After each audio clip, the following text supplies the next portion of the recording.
Wow, welcome back. It's been a minute, friends. We are back. Welcome back for Creative Work, though, which is our used to be weekly show on how to integrate Web3 into your life and how to launch as a business in the Web3 space. We have had a few cancellations, like some busy schedules, so we apologize, but we are hoping to get our groove back.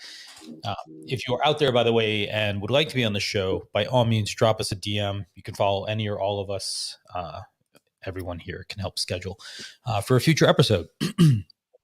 But without further ado, we're going to dive right in today. We are lucky and blessed to have Jet with us today, an NFT artist from the Toronto area.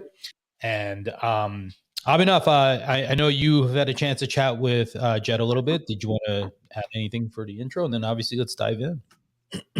Yeah, no, I mean, we'll probably just let Jet do an intro. He'll probably do a better job than me. Yeah, for sure. Thank you guys for having me on, first of all. Appreciate the opportunity. I haven't really had the chance to ever speak about NFTs publicly, so I guess I'll give a little backstory before. I'm a photographer. I've been doing photography, event photography specifically, for around 4 years now. And it kind of just started by me going to like punk events, techno events, mainly underground music, and taking photos. And then as it went on, I figured out that I could monetize my content with NFTs and kind of build a community and become, more of a solidified artist in that way. And now we're here. Super cool. Yeah. Amazing.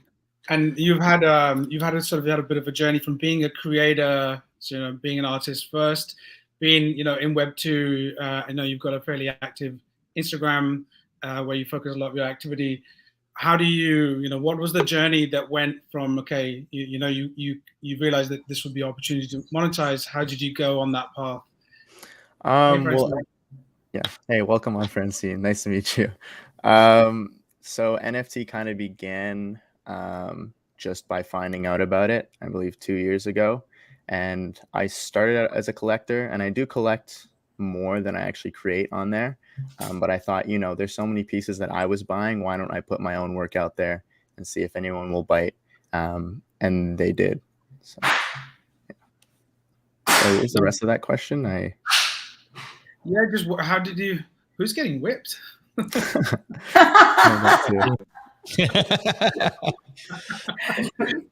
that the robot? My roommate, who is a grown man, is popping plastic bags from the grocery. Never mind.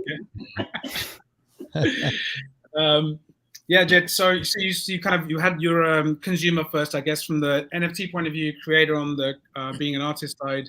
Yeah. What was like? How did you when you've been buying? So you've you've been focusing on Tezos as a place where you've been minting your art. Mm-hmm. How did you kind of choose that because you're also buying on that chain? How did you get to I don't know a lot about Tezos, so what was this thought process around Tezos? Was it something you're familiar with, or kind of how did you end up there? Tezos is kind of just where I landed. I think I started where most people do nowadays, on Ethereum, since that was truly the most popularized way to get NFTs 2 years ago.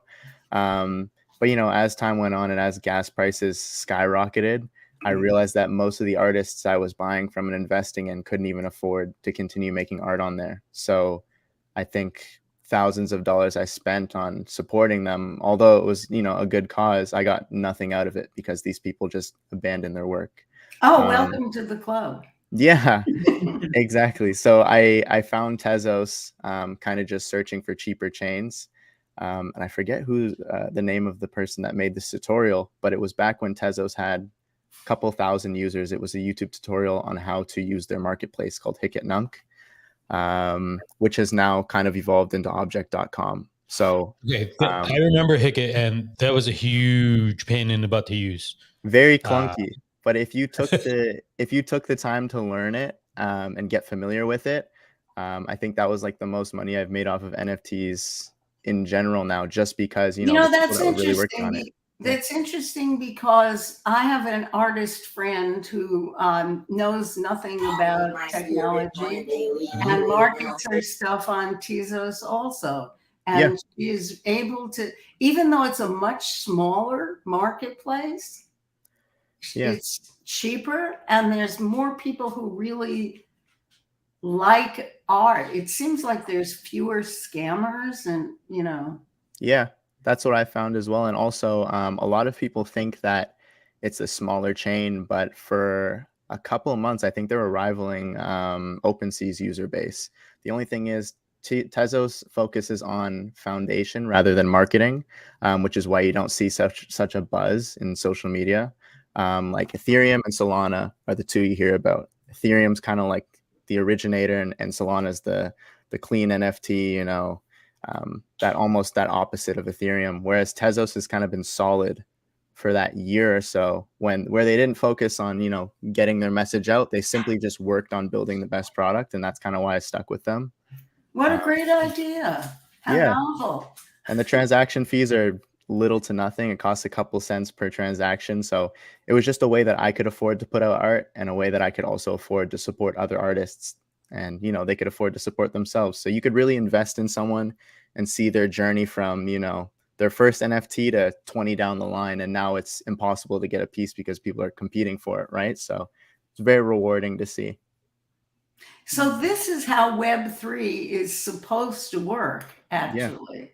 Yeah. And what I've seen on OpenSea, and we've all seen this on OpenSea. You know, there's like a gazillion NFTs in the marketplace, and the differentiator isn't the art. The differentiator is the size of the marketing plan behind the NFT. So, you know, you have to be part of either a larger community like the apes, anything ape, Mm-hmm. you know. And if you're me and you don't want to collect apes, that's the way to do it. I mean, it frees up so many opportunities for artists and collectors. As I said, like, you know, part of it is making money off of it. I've reinvested 90% of what I've made back into art anyways. But when you get the chance to invest in these artists and watch them bloom, you also get the financial rewards. And that can only happen on a chain where you're not losing 50% of your profits to fees, right? Greg, I'm switching chains. Yeah, come to Tezos. I mean, I haven't, honestly. When Oliver messaged me about this opportunity, my first thought was, I haven't looked at NFTs for about 4 months now, but I still feel that love for them, and the support for the Tezos chain. I just found that it got a little, like, you know, everyone was just putting out an NFT because it was popular. They didn't know what it was. They just wanted to participate. And it became so frustrating to see, like, you know, thousands of pieces getting minted. And now I'm missing genuine art because it's blocked up by this pile of, I just want to be here.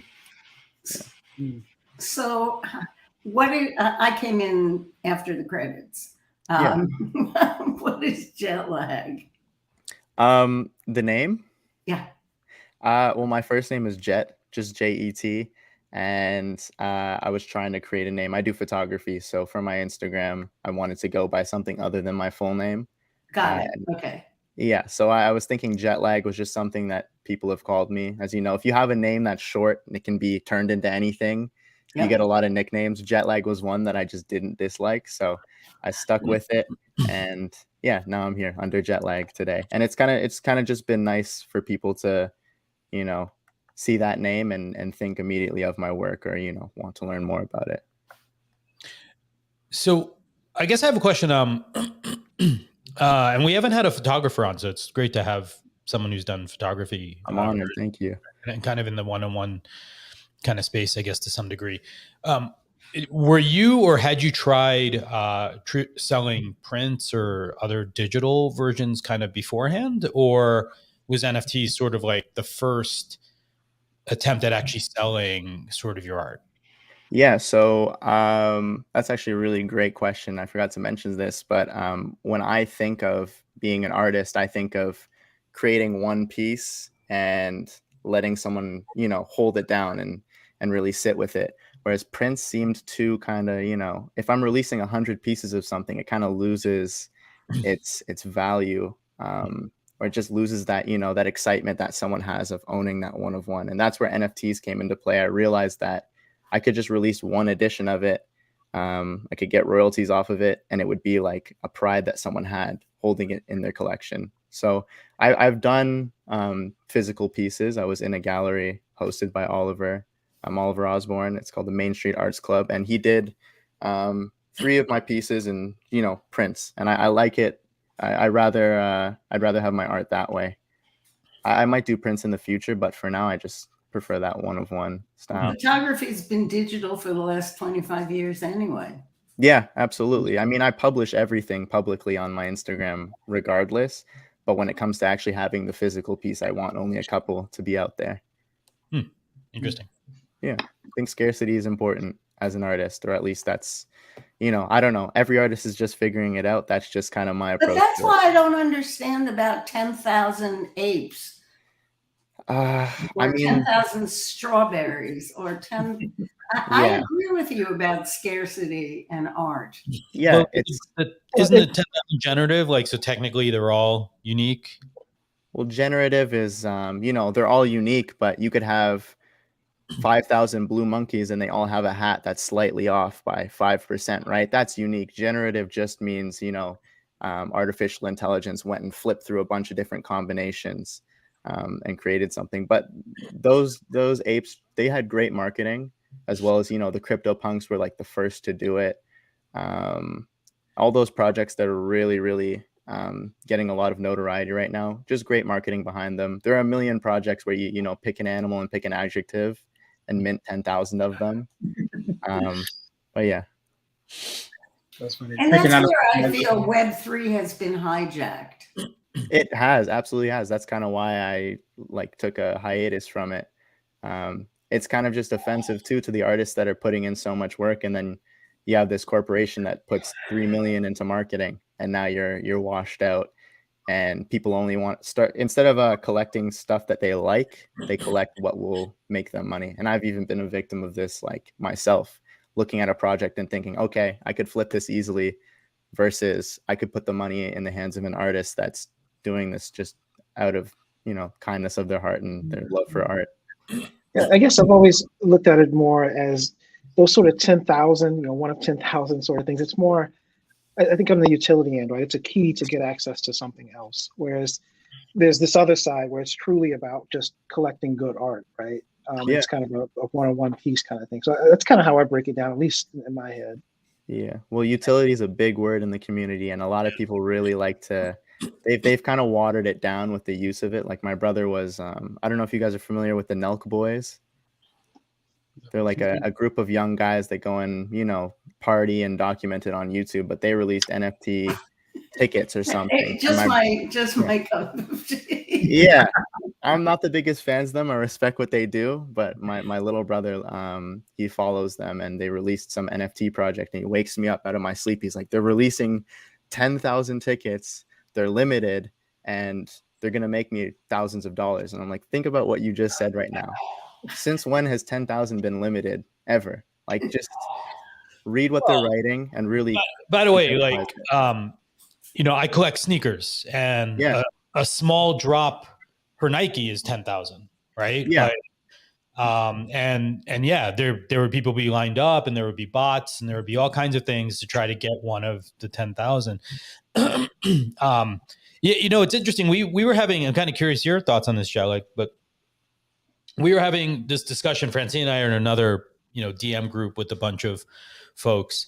And, you know, one of the things I was sort of like the one arguing, I think, the loudest, that, you know, some friends in this group were commenting that this other project that just went out was a flop because, you know, like, because the floor price was below sort of the starting price, right? Mm-hmm.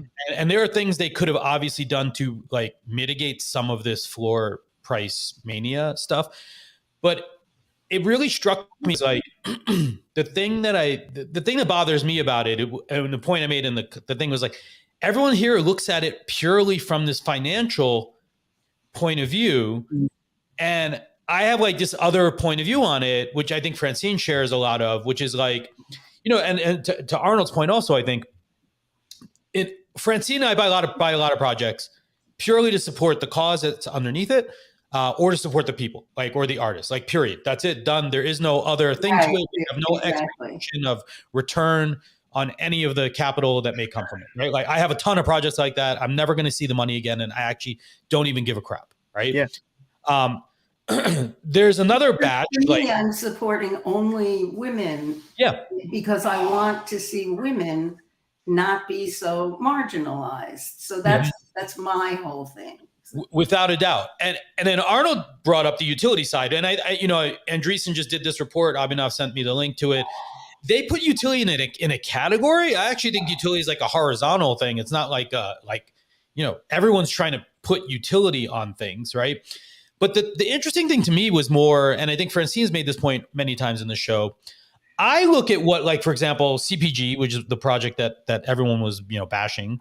Right. I look at it as a startup, right? And, you know, to some degree, like, these 10K projects are actually, it's startup capital that they're raising.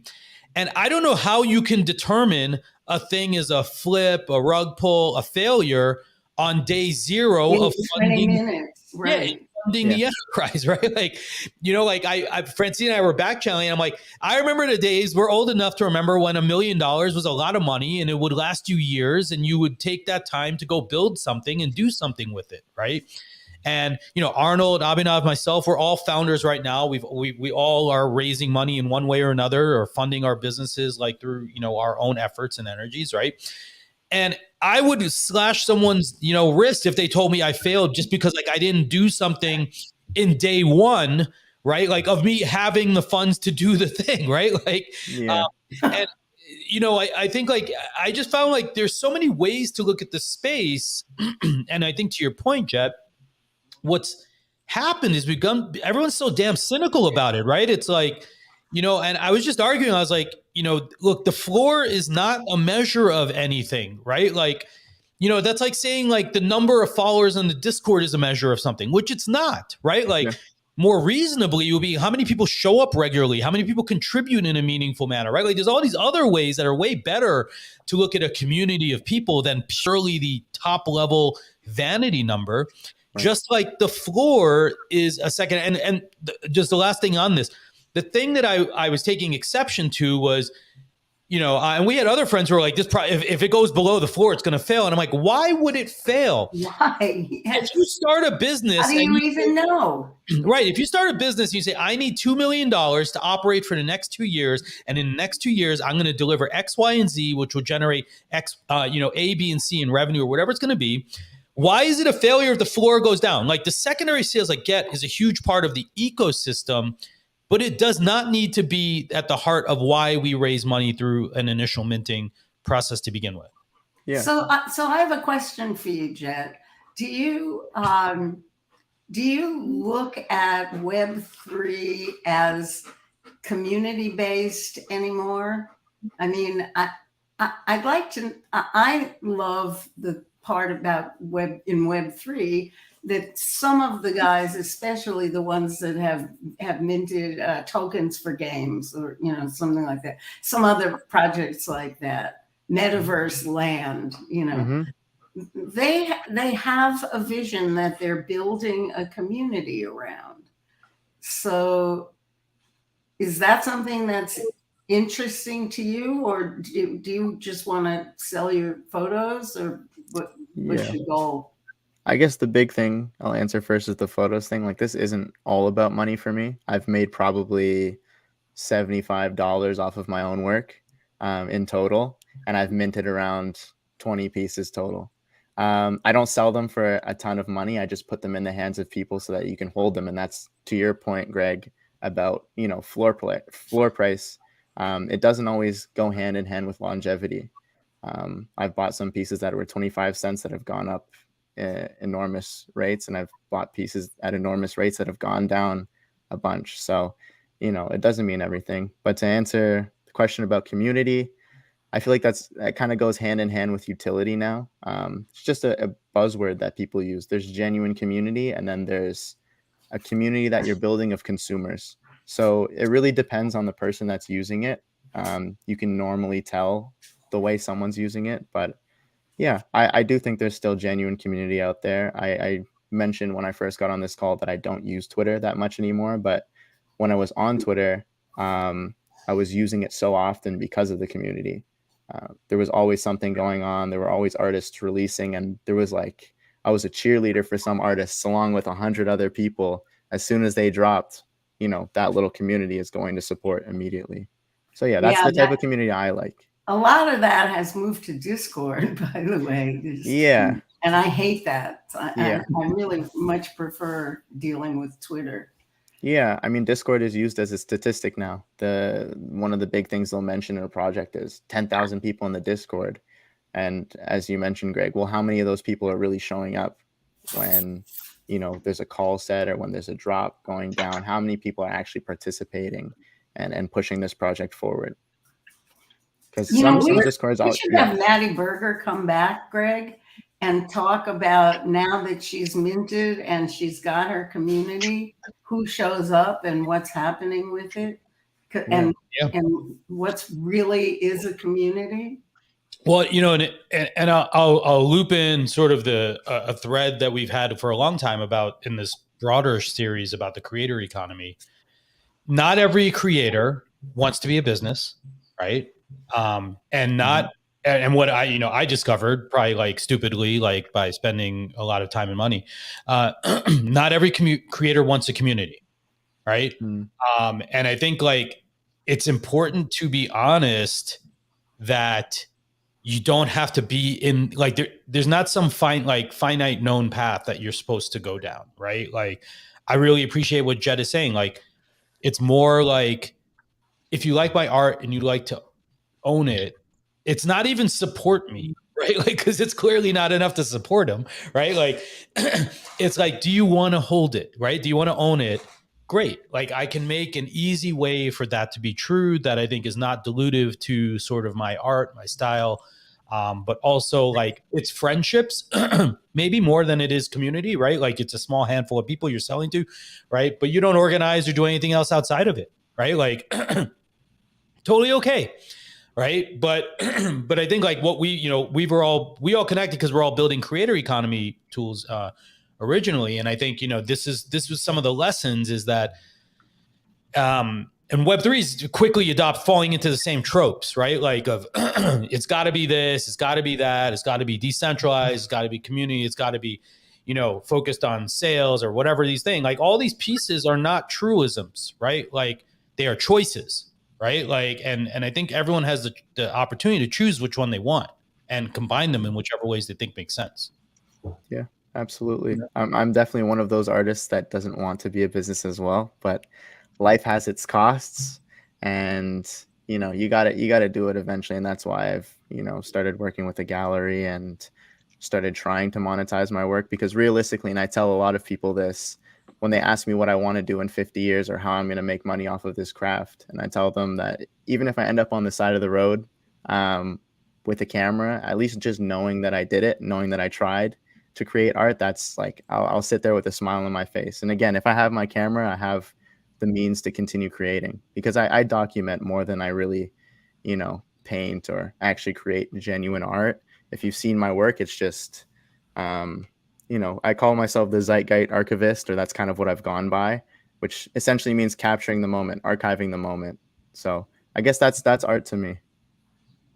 Amazing. Well, my brother was a photographer for 30 years back in the day before photography was digital.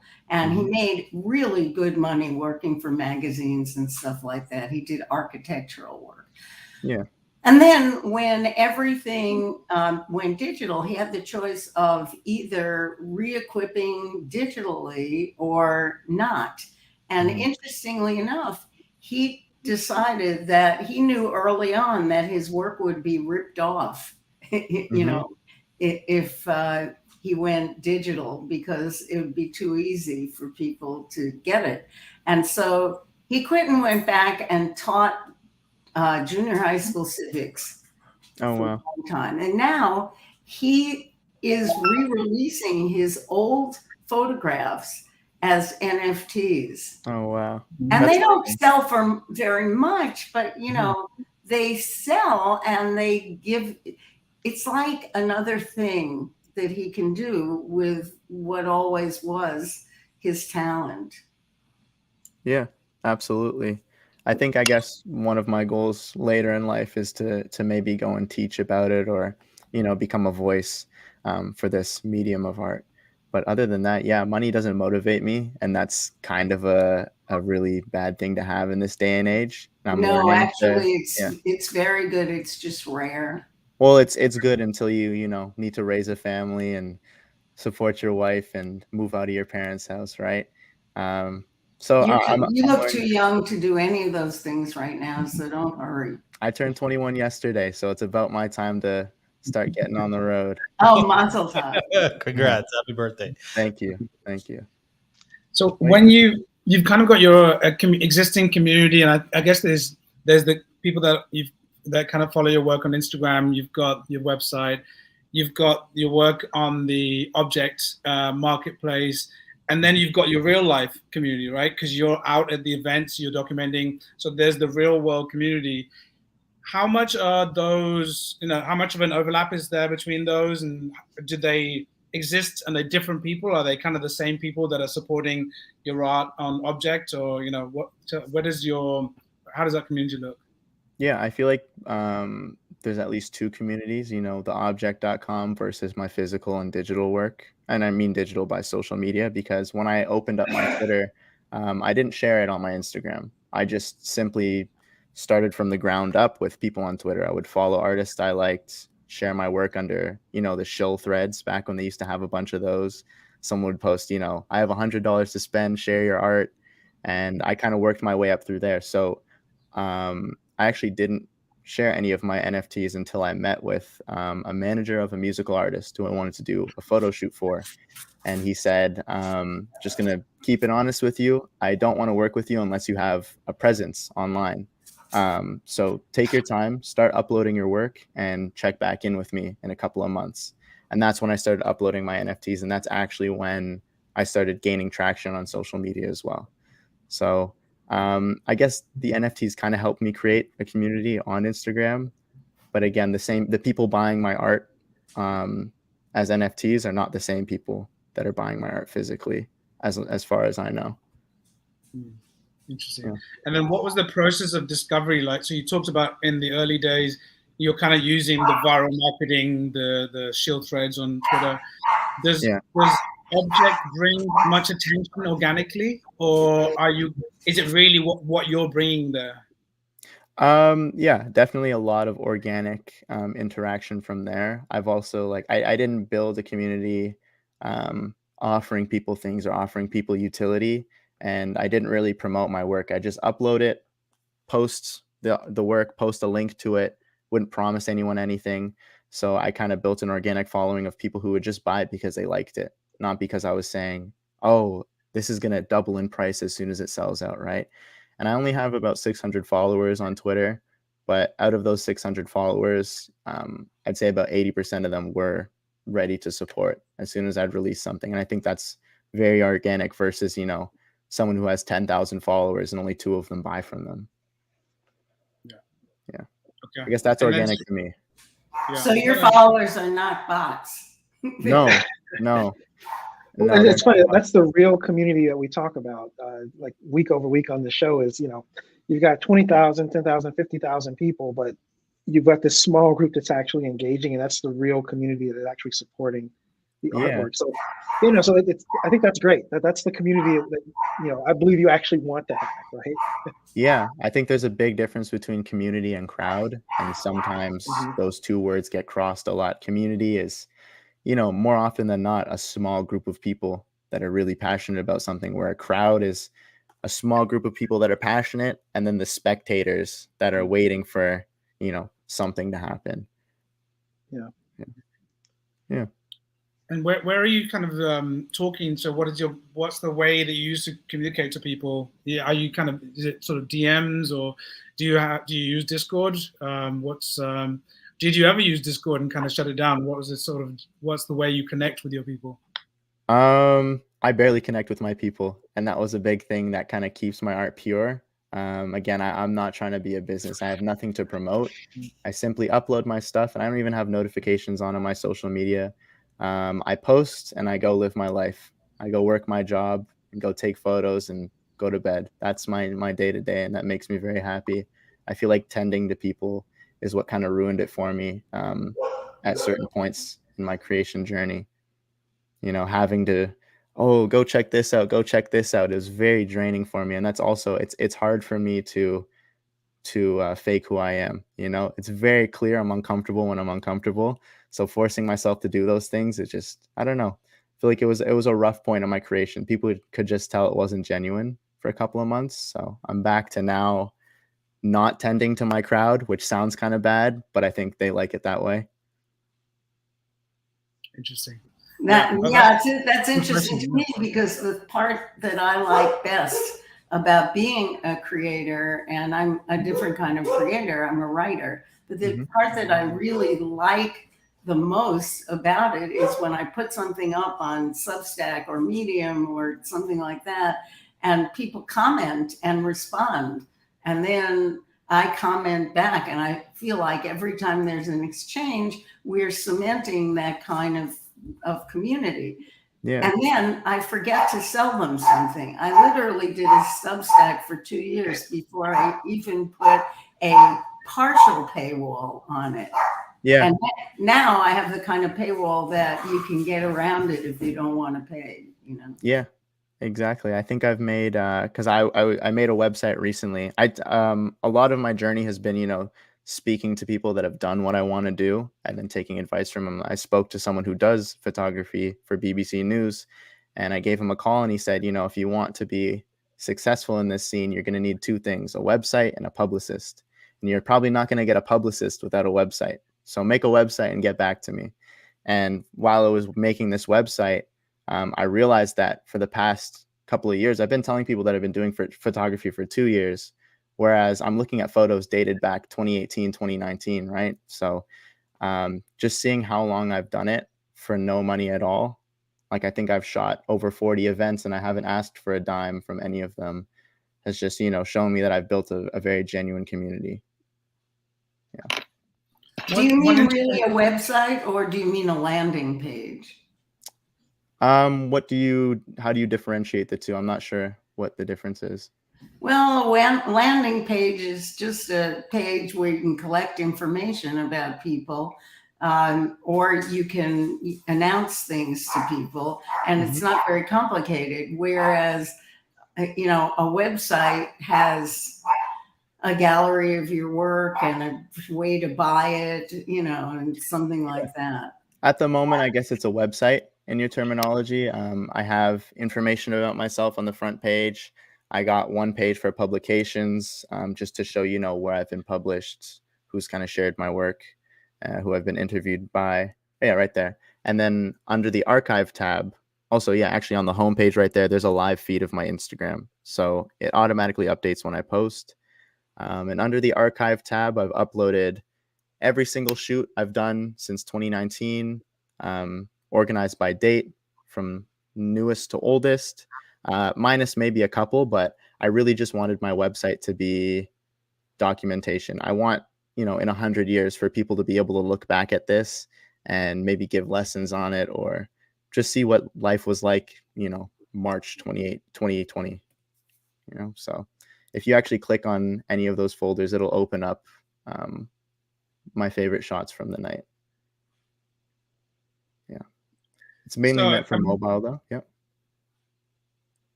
Go ahead. You can see this, right? Yeah. It was optimized for mobile, so I need to work on it for desktop, but yeah. Yeah. So it was I'd be good to get your view, because for me, Web3, was a countercultural movement in the beginning, and it was anti-establishment, and it was regaining control from institutions. I think that's the root, and now there is more mainstream attention. There is more money coming, speculative money coming in. In many ways, that's helping the space, right? So more liquidity for the space. In other ways, it can be changing the vibe of the space. what's, you know, and so kind of your art is from the underground scene, right? Your art is from the rave, from the punk scene, from techno scene. What's the reaction of people from that scene when you talk to them about what you're doing, or Web3, or just generally your understanding of how they view Web3? Yeah, half the reason I didn't really incorporate my NFT existence with my regular photos is because a lot of the time I'd be met with, oh, it's a pyramid scheme, it's a scam. All of the bad things that are going on in the scene is kind of what's evolved into people's idea of NFT. And I just didn't want to be, you know, the soldier defending NFTs every time I brought it up to someone. So most of the time I wouldn't even discuss it unless someone was familiar with it themselves. Yeah, and it's a real problem because they're right. I mean, there are a ton of Yeah. pyramid schemes in Web3. Yeah, and a lot of the time I find myself, you know, on the side of defense, but most of the points they're making are very true and I can't even defend them, right? Like they'll say, oh, 90% of the projects are going to fail, they're And we scams, can't aren't defend them involved. either. And I'll say, yeah, I mean, agree. Yeah. Yeah, I guess Web3, yeah, I kept it very separate just because, you know, if you understand it, you understand it. If you don't, go on YouTube or something, because I don't have the mental strength to sit with you for 3 hours and debate. If you want to learn, you can learn, but I can't argue with you every time I try to show you something, you know, and that's what, I don't know if that's been your experience as well, talking NFTs with people that don't understand it. Oh yeah, no, I can't, you know, first of all, Greg and I have been involved in social tokens. And so we spent a year before that in trying to explain to people about social tokens. Mm-hmm. And, you know, and then we started, you know, producing NFTs. And the question was, how do you explain NFTs to the people who you couldn't even explain social tokens? And then, of course, last week, the tremendous crash, you know, in crypto, and how people who, you know, were non-believers felt in the, you know, after that happened. So yeah, I mean, they look for moments like that to say, you know, oh, there it is, it was a scam. But time and time again, as the internet has proven, you know, actually the internet itself had moments where it was down and where people didn't believe in it. But I feel like it will be something. I think everything that's innovative at some point becomes a community of 90% of people trying to abuse it, where the other 10% is genuinely working on it. And that's kind of where NFT is at now. So I feel like this crash will kind of push a lot of the people that aren't in it for the right reasons away, so that eventually it can become exactly what it is, which is, you know, authentication through the blockchain, essentially. Because I think a lot of people think NFT and they immediately think cartoon monkey, whereas NFT can be something comparative to a digital ticket, you know, that you get to go to a concert, except not as secure as the technology that they have. Well, and I've released a couple of pieces, and I'm going to do it again. A couple of pieces of my writing as NFTs. That to me is very experimental, but I'm doing it anyway. Someone has to do it. I have to find out what's going to happen. Yeah, someone has to do everything. I think when I started NFTs, there weren't even many photographers, and now there are whole platforms built specifically for photography NFTs. So yeah, you gotta be the one to start something eventually, or at least add to that, you know, that flame that's beginning. I'm seeing I was having this discussion about someone else. So I'd love to hear what platform you're using to do that. What platform I'm using? Yeah. I'm using a platform that is not helping me. Okay. So are you having to do it as like a JPEG or what? I'm using it I'm doing it as Rally. Yeah, I'm doing it on Rally, and I'm having to write it in whatever I want to write in, and then photographing it and releasing the photograph. So that is ridiculous. To me, that is ridiculous. But that's where the state of the art is that I know about. But, you know, the only reason I started doing it is that I'm pissed that as a writer, I don't fit under the creator definitions of, you know, of Web3. What would be your ideal way of sharing then? Because when I think writing in Web3, I've even purchased some pieces that are, writing or poetry, and it's all been like a photo, as you've said. Yeah. So what's ideal then? I don't know, because I'm not a techie, but even if it were a photo, it would be something that formats your writing, in an easier way to read online. Right. Have you looked at Mirror? Would that be kind of suitable?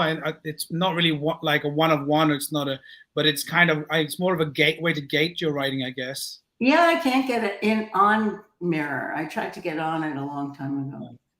Yeah. Jet, yes, I've looked in at the gates, but they won't open the gates for me. Yeah, it's probably slow onboarding. Jet, what are some of the other photo marketplaces that you've looked at, and kind of why have you looked at expanding to them, or are they more on other chains, and sort of Object is the one for Tezos? Object has just kind of, welcomed me with open arms, which is why, I guess like at least based on fees and community, it was very easy to make my way into there. And again, when I started, there was barely anyone on the platform. So it was like 100, 200 collectors really going around and picking and choosing. But in terms of moving my photography to a different platform, again, I'm not very motivated by money, and that would be my only reason for leaving, right? If they could offer me a larger sum. And I have looked at other platforms. I forget the name. I think one was literally photography.xyz. It was hosted by, do you know Seed Phrase on Twitter? It's a big NFT guy. Yeah. I think he was funding some photography startup, but again, it was an onboarding situation. We had to put out a whole portfolio, past works, publications just to get on there. So I don't know if I got accepted. I haven't really looked back since, but I feel like the difficulty had kind of stopped me from pursuing that. Okay. I think there's still a tremendous difficulty in Web3 and onboarding yourself. Nope, photography XYZ domain name is for sale for $50,000 from escrow. Maybe they stopped. Who knows? I'll find the actual link and send it to you guys after, just so you can take a dig. But I'd like to see another photography platform. Yeah. Well, even on object.com, they do have a small photography scene. As a photographer, again, the same way you wanted to support women, I'd like to support photographers regardless of their identification. Yeah, I don't blame you. Yeah, I always really try to put my money in the hands of a community that I want to be a part of, Yeah. Yep, me too. Yep. And so just to, I guess, in terms of in your head, would there be a reason that you would choose to have a photography specific? Because obviously, like OpenSea, Magic Eden, let's put the chain aside, right? The chain difference. Mm-hmm. The mainstream marketplaces, they mint JPEGs. So, what would be the reason to go to a photography specific one? Is it more to be in the right place for photography enthusiasts, or and I guess even for looking at some of your NFTs, there's some functionality around animating. Is that coming from the platform, or what are the reasons for choosing that? For choosing a photography platform? Yeah, photography specific NFT platform. I feel like it becomes more competitive in that sense when you're competing with someone who's doing the exact same medium as you are, whereas everyone else on the platform is, right? I think it starts as an idea of community, but really turns into whose photos get the most support. And I think art in any sense is very subjective. So it's hard for me to submit a resume to someone who may not see my art as another group of people do, right? I could get rejected, I could be accepted, and someone else could get rejected. It's just, I believe it becomes competitive when you pick a specific medium. Like if it was a painting website for NFTs, Well, it's the risks of marketplaces, right? If they don't provide enough sort of lead generation and discovery, then you're really just ultimately competing, with everybody else. This was actually another thing that came up in this chat was, volume and why volume matters. And the point I made, I was like, I actually want no volume. I want no one willing to sell the thing Mhm. because they believe what we're doing, right? Like, and it's just at odds with, you know, common sort of Web3 mentality is that like volume is a good thing. And I'm like, well, volume means only flippers like volume, right? Yeah. Right. But communities want to stick around, like they want to hold on, they want to stay part of it longer and longer. And, you know, I think if you have this in the traditional world, this would be churn, right? Like, right, like it's not a good word in the traditional business realm, right? Like people getting rid of your product is churn, not a positive thing, right? Like, and that's the cynical part to me, right? Is just that people are like willing to forego, you know, like building something valuable for secondary sales, right? Because like they're like, well, what do I care? I get money. And I was like, well, you can't count on speculation. You can count on solving a problem and having and creating something valuable, right? Yeah. Like, and that's where all these Ponzi sort of ideas come from, right? Is because we have too many people espousing this other side of it, which, you know, as an artist, I get the perpetual royalties. As a project, just trying to milk more usage, that seems odd to me, right? Like, Yeah. or certainly doesn't seem healthy or good, and certainly does not speak to the egalitarian sort of like, underpinnings I think that Web3 tries to sort of put forward. Yeah, I definitely think, you know, volume is a double-edged sword as well. There have been times where I've released a piece that's like 10 editions and all 10 have sold out, and then you get an offer for $500, which would put, you know, with 10%, like $50 in my pocket and $450 in the person that buys it, and no one's willing to let go of their piece. And on one side of the spectrum, I'm, you know, I need the money, and on the other side of the spectrum, I'm very flattered that no one's willing to give it up for that price. So yeah, I definitely understand what you mean by that. Yeah, it's a strange dynamic. Have you thought about doing kind of parallel mints, so and you could be led either side, you know, whether it's you create a physical one-of-one and then you create a digital one-of-one, and so you provide it to the buyer. Have you thought about that sort of parallel physical combo? Yeah, absolutely. I just don't know if there's a way for me to kind of referee the transactions every time. Like at the gallery, I was in, there was one piece on the wall with the smiley face on the guy's back of the head, but that's irrelevant. But basically, a collector came in, and he was about, I think he was 76, but he's a big art collector in Ontario. And his first question to me was, if I buy this, does it come with an NFT? And the fact that he, out of everyone, is the one person that asked, no one in the younger generation either, just showed me how much he, you know, valued the future of art and NFT. And it really made me think I would love to include it, but there's no way for me to guarantee that once you sell it, the person's going to get their digital copy as well. Which I guess you could, you know, I guess if you think about what is the main part of the transaction, if the main part is the physical, then the NFT is a sweetener, as it were, or a receipt, right? Well, it's authentication at the end of the day. A lot of art, traditional art, doesn't have that. You know, they have to check for signatures, painting style, you know, aging of certain things. But yeah, there's definitely ways I've thought to kind of help this happen, but I do not have the funding to start it, nor do I have the kind of ambition to start my own almost, you know, physical art and digital art transaction site. This is called Phygital. Phygital. It's called PHYG, you know, like that. Physical and digital? Whatever, yeah. And the reason I know this is that I bought a Fiat Lux NFT as part of my FOMO shopping last year. Before I honed my strategy. And Fiat Lux is like a warrior NFT. And about 3 months later, they sent me a physical object that was a physical representation, like a plastic card, you know? Yeah, they do that. I have physical art on my wall. I don't know if you can see, some of which is NFT. I can go grab one if you guys want. I'll show you one of the artists. Sure, bring it on. Let's see. He's adorable.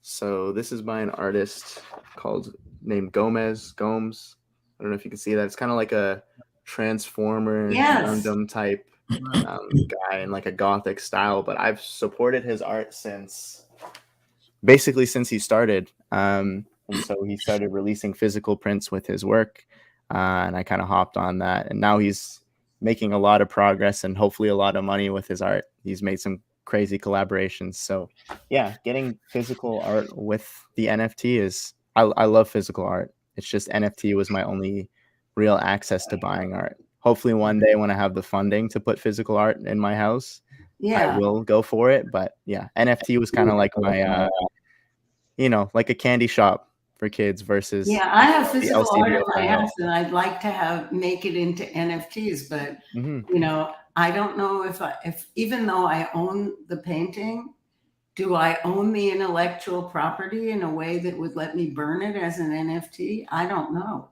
And I don't even know if the law knows. And, and since I spent real money to support a real artist and buy a real physical painting, I would certainly not like to rip the artist off by making the painting into an NFT. Yeah.